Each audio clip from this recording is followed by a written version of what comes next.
দর্শক আসসালামু আলাইকুম, বানিয়াচং বাংলা টিভির খবর ঈদের জামাত নিয়ে আপনাদের সামনে পরিবেশন করছি। আমি নজরুল হোসেন মহসিন। সাউন্ড টিভিটার সাউন্ড কম কেন? সাউন্ড খারাপ। আমার গলার সমস্যা আছে, আওয়াজ বাড়াস। হে ভাই অপু ভাই, কি জাত টিভি ভাই সাউন্ড বাড়াই থেকে দাফাই ভাই? কোন জাতের টিভি ভাই আনছো? ই টিভি চ্যানেল ফাল্টা ই খবর আর শুনতাম না, অন্য দেশের খবর শুনবো। ই খবর আর শুনতাম না, চ্যানেল ফাল্টাই দে।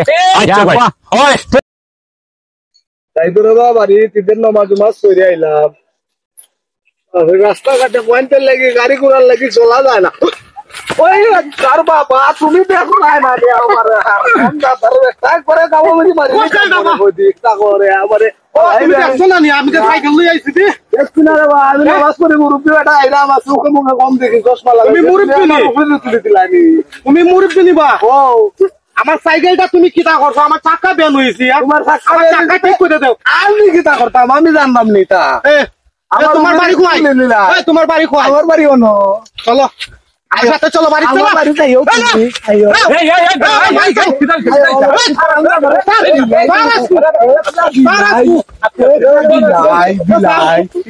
আওয়াজ কত বড় দেখাই নিবা।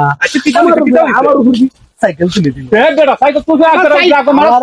আমি বেল দিছি, আমার বেল না শুনে আমার সাইকেল তলাইয়ে ঘুরিয়েছি। মুরব্বী বেটা কানো তো না শুনতে, তুমি আসতে চালাইছ না? ও আমার উপর দিয়ে তোমার রহমান বেটা না নি? আমি বুঝছি না রে বাবা, মাফ করে দে। মাফ ঠিক আছে রে বাবা, মাফ করে দিলে মাফ করে দিয়ে রে বাবা, আমি বুঝছি না। আমি আমার বাড়িতে এলাম, কি তোমার বাড়ি চলে যাও, আমার বাড়িতে আমি এই জিনিসটা পাবে না।